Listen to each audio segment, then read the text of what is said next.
Olá pessoal, tudo bem? Eu sou o professor André Santa Cruz e nesse vídeo eu vou comentar as questões de direito empresarial que caíram na primeira prova do ENAM, o Exame Nacional da Magistratura. Vamos lá? A questão 63 dizia o seguinte: um dos elementos do contrato de sociedade, à luz do artigo 981 caput do Código Civil, é a partilha dos resultados entre os sócios provenientes do exercício da atividade econômica daquela sociedade. Tal partilha abrange necessariamente lucros e perdas. Sobre a participação dos sócios nos lucros, analise as afirmativas a seguir. Vamos lá. Item 1. A cláusula contratual que exclua qualquer sócio de participar dos lucros não torna nulo o contrato, apenas a estipulação. Esse é o item 1. Já já a gente vê se ele está certo ou errado. Item 2.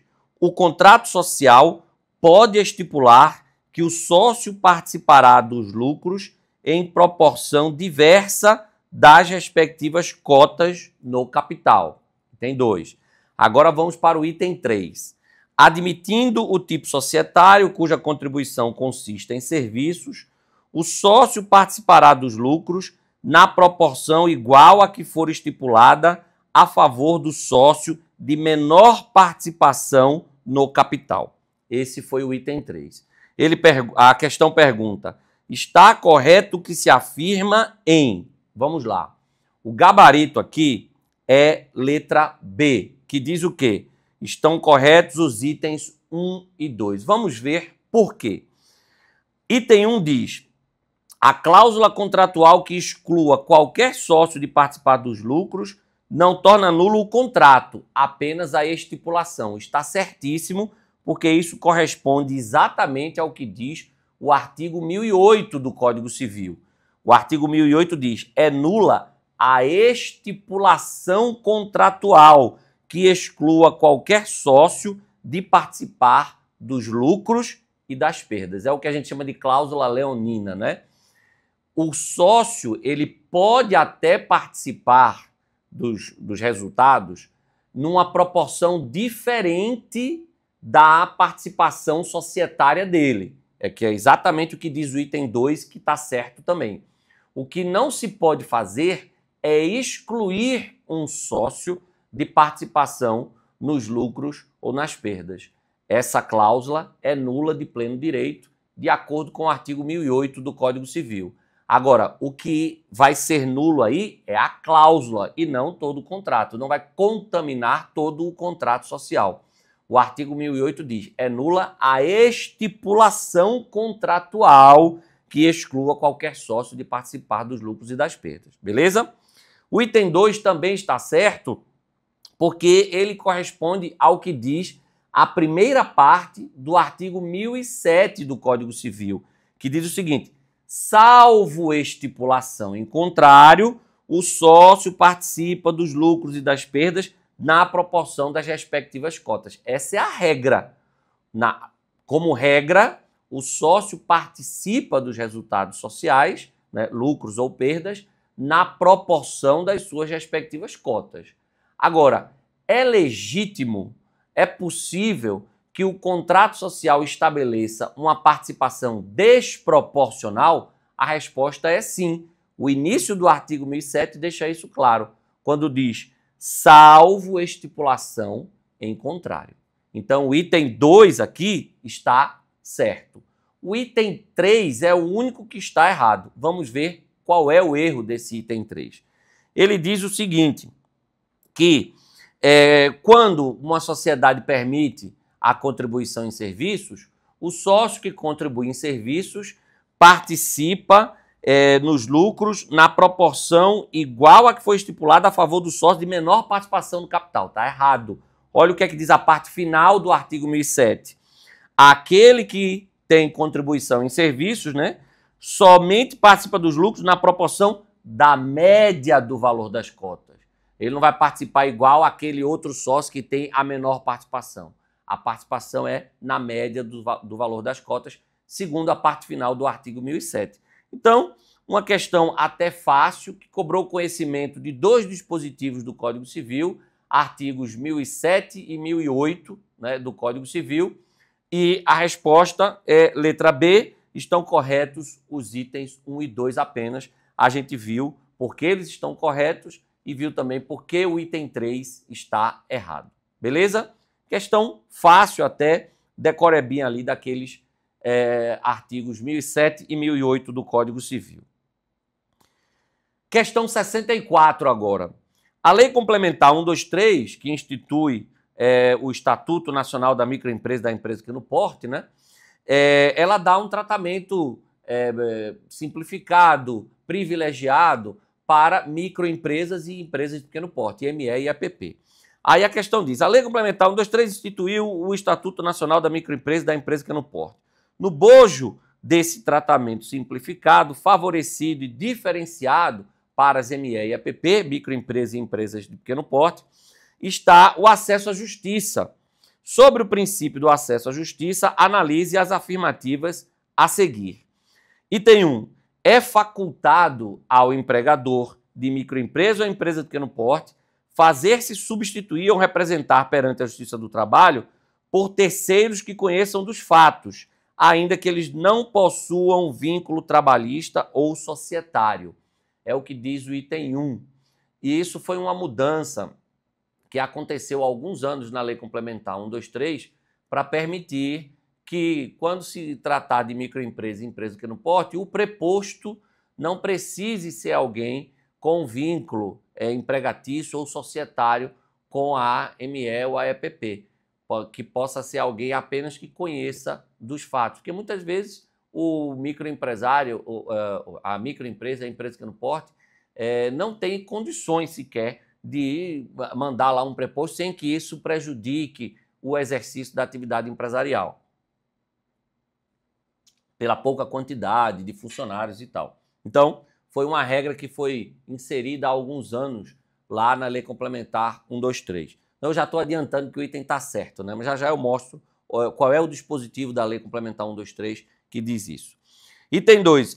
As microempresas e empresas de pequeno porte são admitidas a propor ação perante o Juizado Especial Cível, assim como as pessoas físicas capazes, excluídos os cessionários de direito de pessoas jurídicas, e elas podem ser partes também como autores no Juizado Especial Federal Cível. A gente vai ver também que esse item está certo, tem dispositivo na lei que diz exatamente isso. E o item 3 diz: o Poder Judiciário, especialmente por meio do CNJ, o Conselho Nacional de Justiça, e o Ministério da Justiça implementarão medidas para disseminar o tratamento diferenciado e favorecido às microempresas e empresas de pequeno porte em suas respectivas áreas de competência.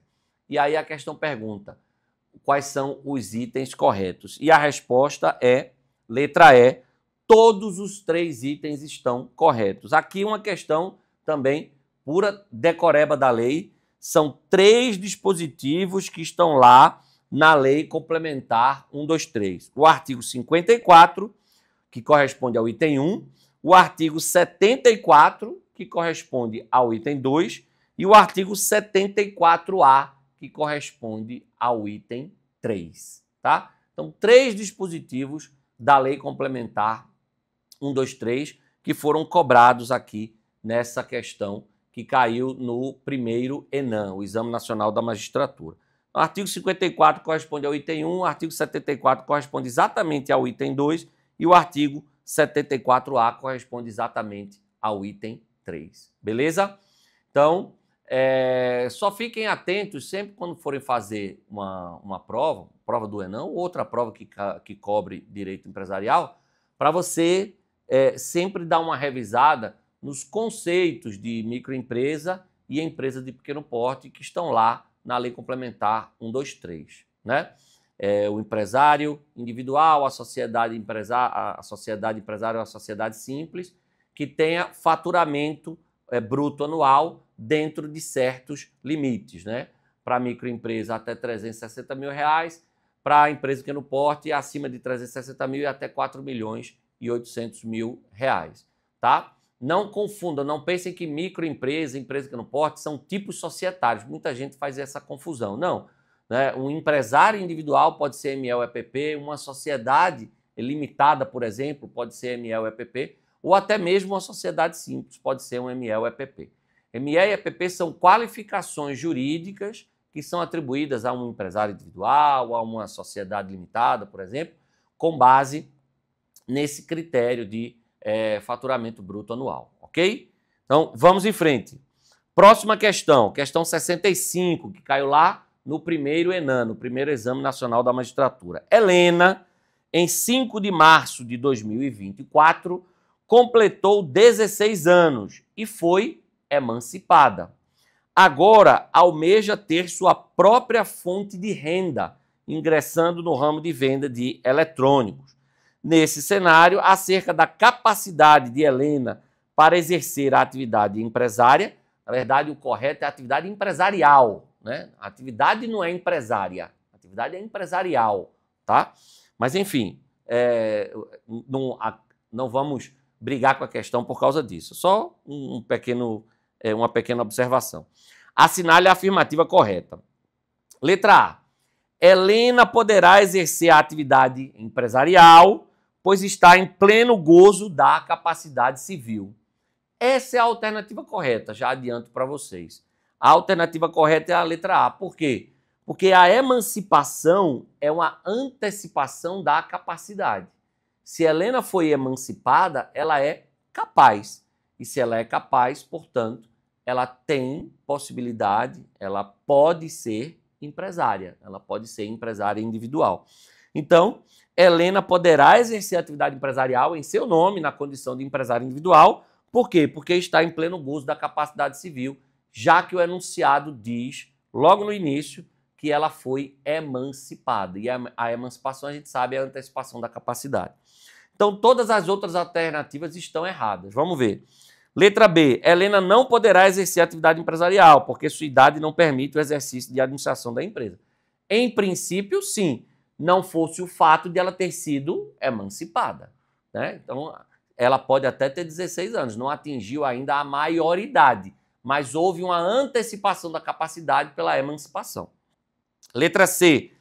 Helena não poderá exercer atividade empresarial, considerando que é menor de idade e não está em pleno gozo da capacidade civil. A mesma coisa da letra B, né? Em princípio, estaria correto, não fosse o fato de ela ter sido emancipada. A emancipação antecipa a capacidade. Letra D. Helena poderá exercer atividade empresarial, desde que autorizada de forma específica pelos seus responsáveis legais. Não. Como ela foi emancipada, ela é capaz. Então, ela não precisa de autorização.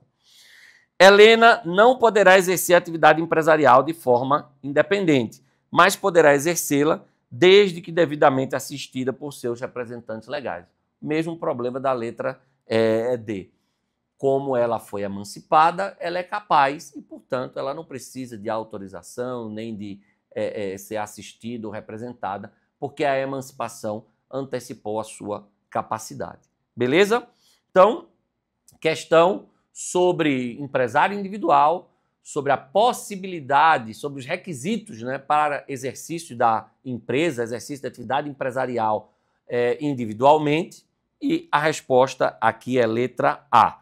Como eu disse, a emancipação antecipa a capacidade de modo que Helena, por ser emancipada, é capaz, e nessa condição cumpre o requisito previsto lá no artigo 972 do Código Civil, que é aquele artigo que diz que podem ser empresários quem estiver em pleno gozo da capacidade civil e não for legalmente impedido. Então, no caso, como ela foi emancipada, ela cumpre o requisito da capacidade para exercício de empresa. Beleza? Só uma observação aqui. O artigo 974 do Código Civil. Esse é um dispositivo que trata do exercício de empresa individualmente, né, na condição de empresário individual, por incapaz. Digamos que a Helena não fosse emancipada. Com 16 anos, ela não seria capaz. O incapaz pode ser empresário individual, né, pode exercer atividade empresarial em seu nome? Em princípio, não. por não preencher o requisito da capacidade exigido no artigo 972. Mas o artigo 974 é um dispositivo que traz situações excepcionais em que o incapaz pode ser empresário individual. Quais são essas situações? Quando a incapacidade é superveniente, ou seja, ele era capaz, exercia atividade empresarial como empresário individual e vem a se tornar incapaz depois, em virtude de um acidente, por exemplo, ou enfermidade e tal. Nesse caso, ele pode continuar exercendo aquela atividade empresarial que já exercia enquanto era capaz, né? E aí sim, mediante autorização judicial e, obviamente, devidamente representado ou assistido. E a segunda hipótese é quando há a sucessão causa-mortes e um incapaz, por exemplo, herda uma determinada atividade empresarial. Então, alguém exercia atividade empresarial individualmente, na condição de empresário individual, e vem a falecer. O único herdeiro é um menor de idade, incapaz. Nesse caso, ele pode, excepcionalmente, ser autorizado a continuar aquela atividade empresarial que era exercida por outrem, né, que deixou aquilo de herança para ele, também mediante autorização judicial e devidamente assistido e representado. Então, cuidado com o artigo 974 do Código Civil, que traz as hipóteses excepcionais em que o incapaz pode ser empresário individual, continuando uma atividade empresarial anterior, tá? E não confundam a hipótese do artigo 974 caput, que tem também os parágrafos 1º e 2º complementando, com a hipótese do sócio incapaz, que está regulada no parágrafo 3º do artigo 974. Para que o incapaz seja sócio, aí não é necessário autorização judicial, não vai ser só naquelas duas situações que eu mencionei. Para o incapaz ser sócio, basta que se preencham os requisitos do artigo 974, parágrafo 3º. Capital social totalmente integralizado, não exercício de poderes de administração, né? O incapaz não pode ser administrador, e aí ele vai ter que estar assistido ou representado. Beleza? Então, cuidado com o 974 do Código Civil. Só aproveitando o gancho aqui dessa questão para fazer esse comentário, que pode ser que caia em outra prova, né? Próxima questão. Suponha-se que Habermas e Dworkin tenham constituído no Brasil regularmente uma sociedade limitada voltada para a venda dos livros jurídicos por eles escritos. Foi bem criativo o examinador aqui, né? Cada um dos sócios ficou com 50% das cotas da sociedade. Investiram nela R$ 1 milhão, valor total do capital social dessa sociedade. O negócio fluiu muito bem, o faturamento anual, depois de 3 anos, alcançou R$ 8 milhões, com lucro líquido de R$ 2 milhões. Tal. Nela são vendidos tanto os livros escritos por eles, né, por Habermas, quanto os livros escritos por Dworkin. No 4º ano de existência da sociedade, Dworkin, que era sócio administrador, veio a falecer. Sobre a continuidade da sociedade, analise as afirmativas a seguir. Ou seja, todo esse papo furado aí para fazer uma pergunta sobre falecimento de sócio. Era mais fácil ter dito logo assim, em caso de falecimento de sócio, né, e vai. Mas fizeram toda essa historinha bonita aí de Habermas e Dworkin para perguntar a vocês sobre falecimento de sócio, sobre morte de sócio. Vamos lá? Item 1. O falecimento de Dworkin acarreta obrigatoriamente a dissolução total da sociedade, com a liquidação de seus ativos, haja visto o caráter personalíssimo das atividades exercidas pela empresa. É o que diz o item 1. Já já eu vou mostrar para vocês que está errado e por que está errado. Item 2. O falecimento de Dworkin acarreta obrigatoriamente a dissolução parcial da sociedade, com o pagamento dos haveres devidos ao espólio do falecido, podendo o sócio remanescente explorar a atividade econômica individualmente por prazo indeterminado. Já já eu vou dizer também que esse item 2 está errado e vou explicar por que ele está errado. E, finalmente, o item 3. O falecimento de Dworkin não necessariamente importará na dissolução total da sociedade. Seja porque a participação na sociedade é atribuída por sucessão causa-morte a um herdeiro ou legatário, seja porque o sócio remanescente pode explorar a atividade econômica individualmente, de forma temporária, até que se aperfeiçoe a sucessão.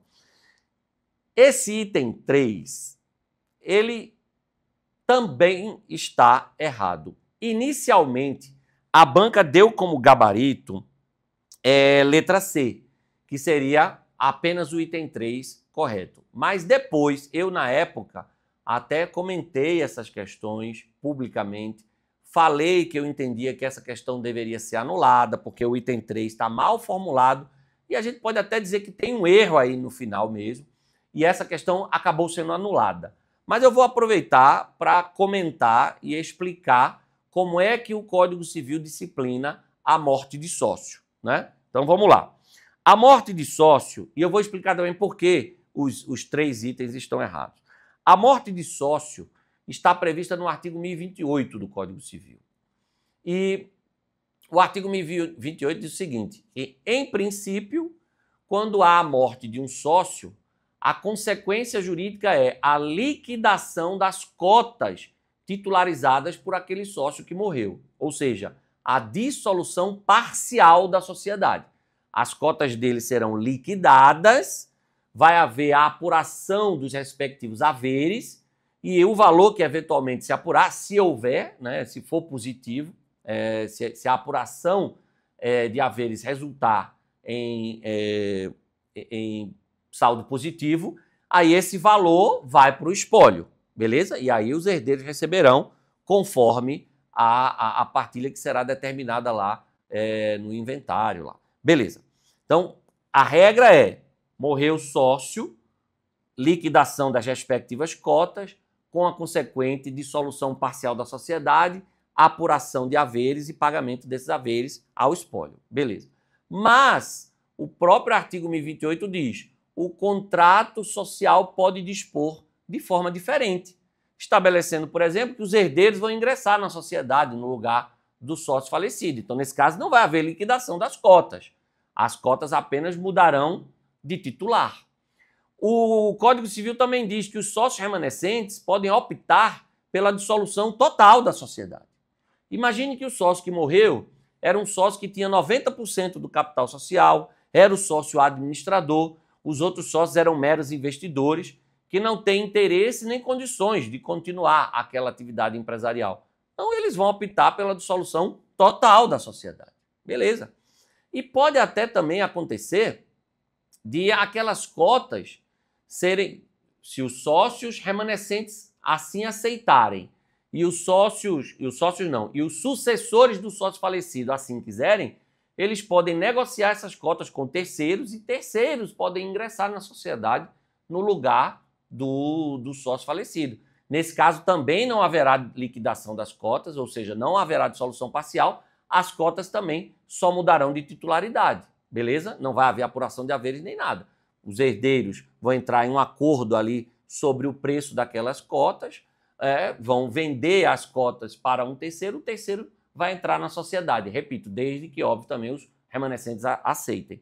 Então, essas são as possibilidades, né? São várias possibilidades que podem acontecer se houver a morte de um sócio. Então, o item 1 e o item 2 estão errados porque usam a palavra obrigatoriamente. Não, o falecimento de door que acarreta obrigatoriamente a dissolução total da sociedade. Errado, obrigatoriamente não. Pode acarretar? Pode. A dissolução total pode ser uma consequência da morte de um sócio, artigo 1028, inciso 2º, mas não é obrigatoriamente, beleza?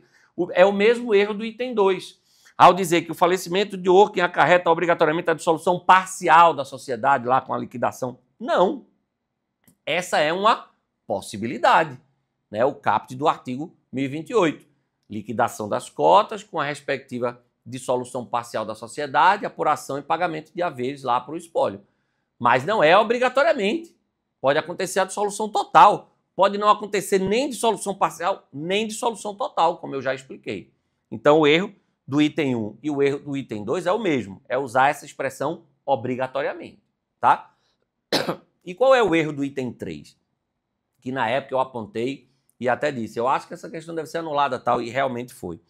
É o seguinte, ele diz assim, ó, o falecimento de Dworkin não necessariamente importará na dissolução total da sociedade. Até aqui, tudo bem, não necessariamente.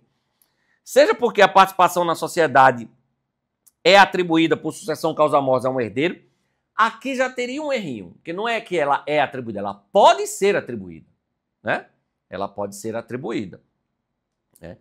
Ou você vai transferir as cotas para herdeiros, se o contrato social assim dispuser, se os sócios remanescentes assim quiserem, né? Ou então, o que os herdeiros terão direito é apenas ao valor daquela participação, né?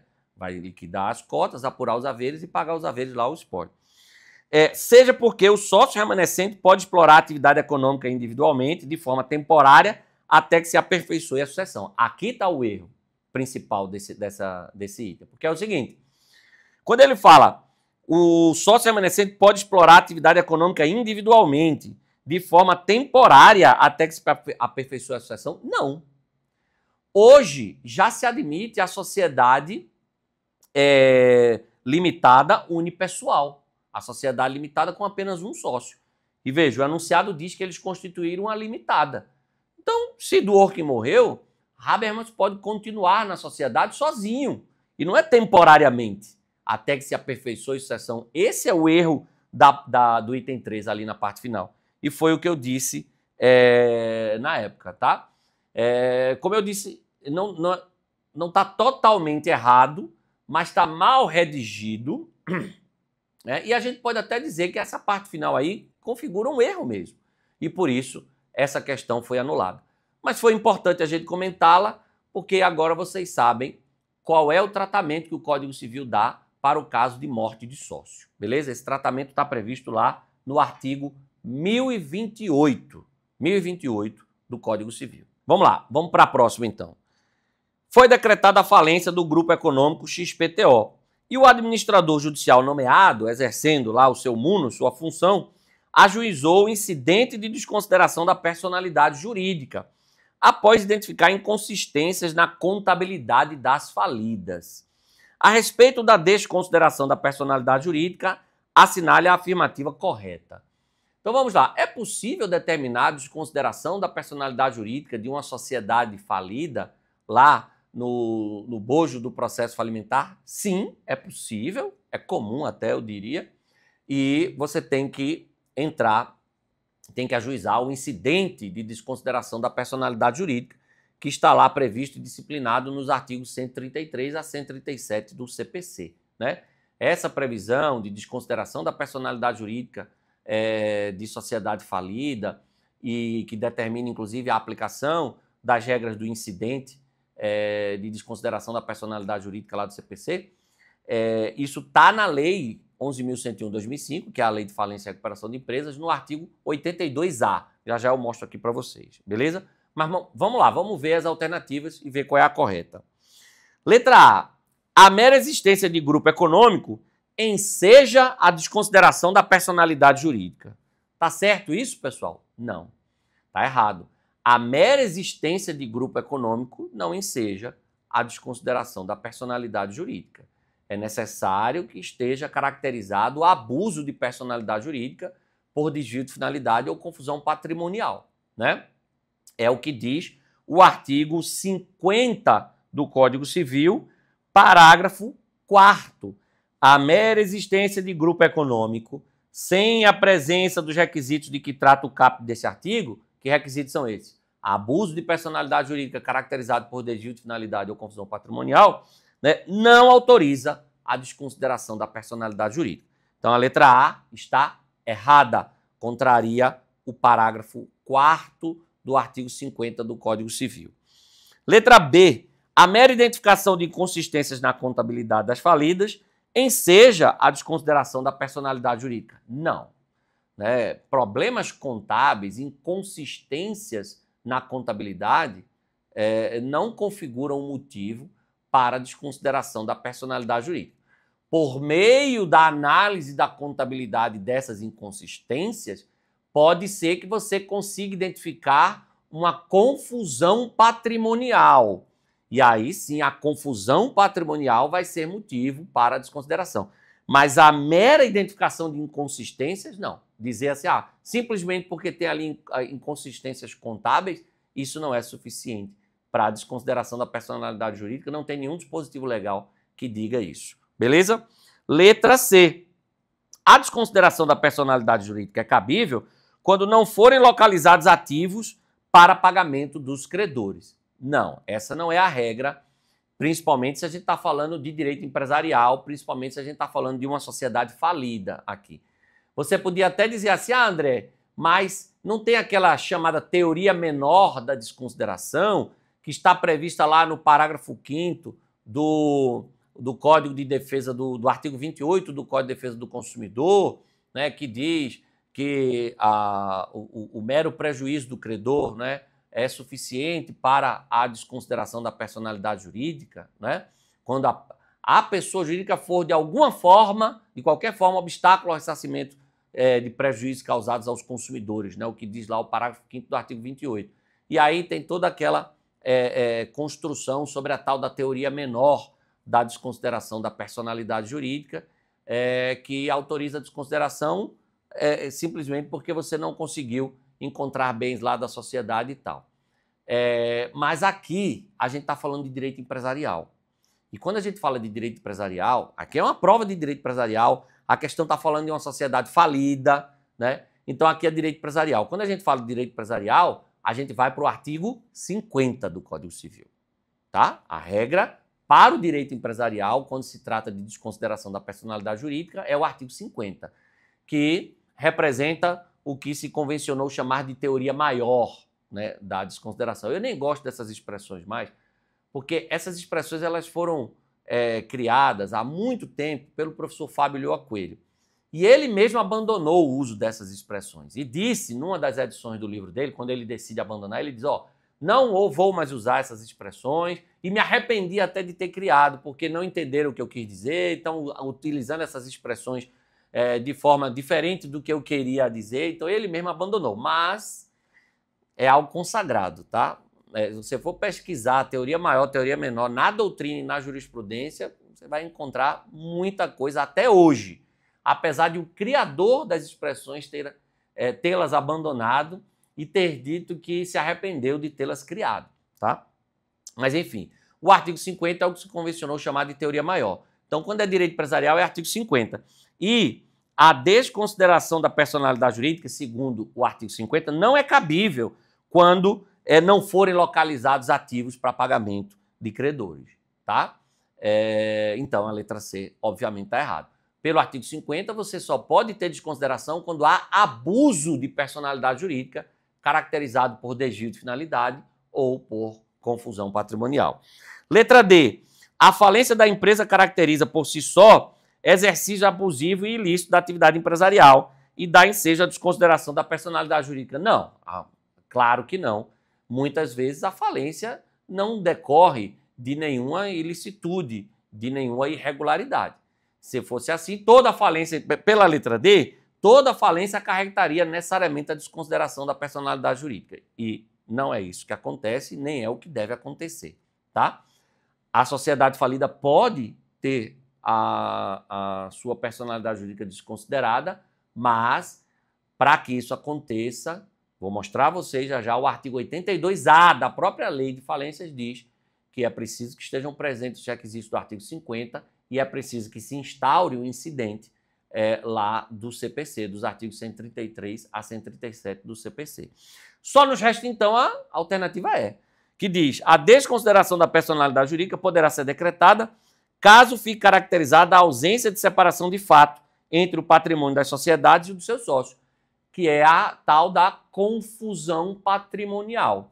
Aí sim, caracterizada a confusão patrimonial, está configurado o abuso de personalidade jurídica e pode ser determinada a desconsideração da personalidade jurídica. Isso aí é artigo 50, parágrafo 2º. Entende-se por confusão patrimonial a ausência de separação de fato entre os patrimônios. Aí até dá alguns exemplos lá nos incisos, mas é isso. Então, a resposta aqui é letra E e a explicação é a que eu já dei. No âmbito do direito empresarial, a gente aplica o artigo 50, quando a gente fala de desconsideração, que é o que se convencionou chamar de teoria maior da desconsideração. E o próprio artigo 82A da Lei 11.101 também diz isso.